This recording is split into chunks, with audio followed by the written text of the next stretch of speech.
ছাত্রলীগ এবং হাসিনার chapter 5 August close হয়ে গিয়েছে।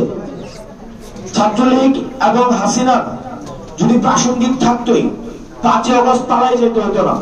আর আপনারা মিডিয়া যারা আছেন, মিডিয়া বিভিন্ন কারণে আমার উপরে ক্ষুব্ধ বিভিন্ন বিষয়ে, আপনারা মিডিয়া যারা আছেন আপনাদেরকে এখনো দেখি আপনাদের হচ্ছে ওই যে ভাষণের নাম মুখে নিতে কেমন যেন লাগে।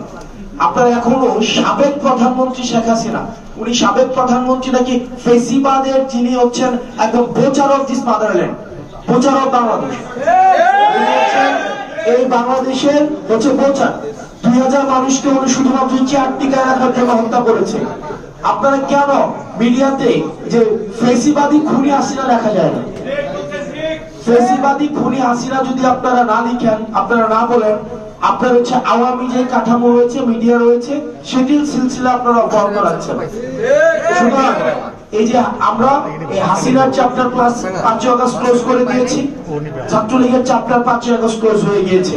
5 আগস্ট পরবর্তী বাংলাদেশে আমাদের ফেসিবাদ বিরোধী যে রাজনৈতিক দলগুলো রয়েছে তাদের সাথে আমাদের মতের পার্থক্য হবে, কথার পার্থক্য হবে, তাদের সাথে আমাদের রাজনৈতিক বিভিন্ন বিষয়ে আমাদের মত পার্থক্য হবে। একই টেবিলে বসে আমাদের দ্বিমত প্রকাশ করব, আমাদের মধ্যে বিভাজন থাকবে, কিন্তু একটা জায়গায় স্পষ্ট, হাসিনার পুনর্বাসন, ফেসিবাদের পুনর্বাসন কোন রূপে, কোন মতের মাধ্যমে, কোন পথের মাধ্যমে, কোন ব্যবসায়িক শ্রেণীর মাধ্যমে, কোন মিডিয়ার মাধ্যমে এ বাংলাদেশ আর কখনোই হতে দেওয়া হবে না।